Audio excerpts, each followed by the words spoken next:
So I've fallen victim to this mistake, and it's not a fun one, okay? And I've learned this one the hard way. But when you're cutting your hair on top with scissors and a comb, okay? So let's say you want to take off an inch, all right? You don't want to do it when your hair is dry, especially if you don't have straight hair, right? If you're me and you've got coarse or somewhat wavy hair, right? Your texture is kind of coarse, kind of wavy, right? You guys can see my hair just goes crazy when it gets longer. It starts curving, it starts waving, it's coarse, it's thick, right? So you got to be very careful when you're cutting the top of your head. And so this is the mistake. When you're using scissors on top of your head, make sure your hair is always wet, okay? Now, I mentioned an exception in a previous video, which was if your hair is stick straight, right? And I mean stick straight, like perfectly flat straight, and it's thin, then you might be able to get away with cutting the top of your head with dry hair.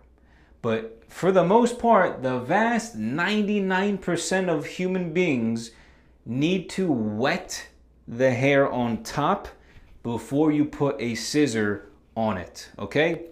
And the reason why is because when you wet your hair becomes straight, right? If I were to wet my hair right now, and I'll show you guys this in a tutorial later on, and you guys have probably seen this on YouTube or social media somewhere, but if I were to wet my hair right now, and I were to grab my comb and start combing it down, everything would be perfectly straight and straight down.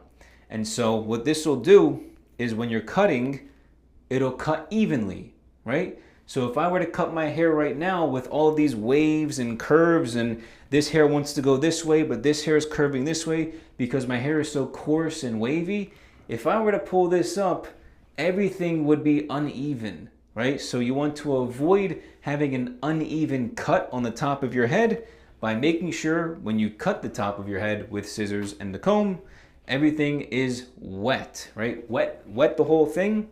What I like to do when I wet the top is I'll probably run my entire head underneath the sink here.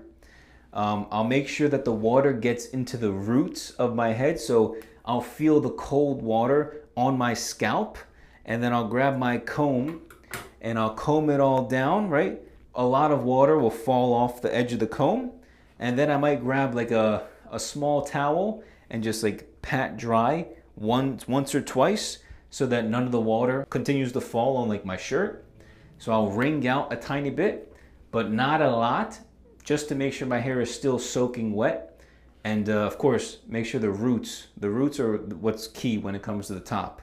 Make sure the roots are wet as well as the full strand of the hair, right? So then you can comb everything down, start your perimeter guideline, bang, bang, boom, you'll be good. So I'll talk about that in a future self-haircut video, right? In a full-fledged tutorial, and I'll show you guys the entire process. But just so you guys know, always when you're using scissors, right? And this is like scissors, not the thinning shears, okay? Thinning shears is different. You can use these on dry hair, all right?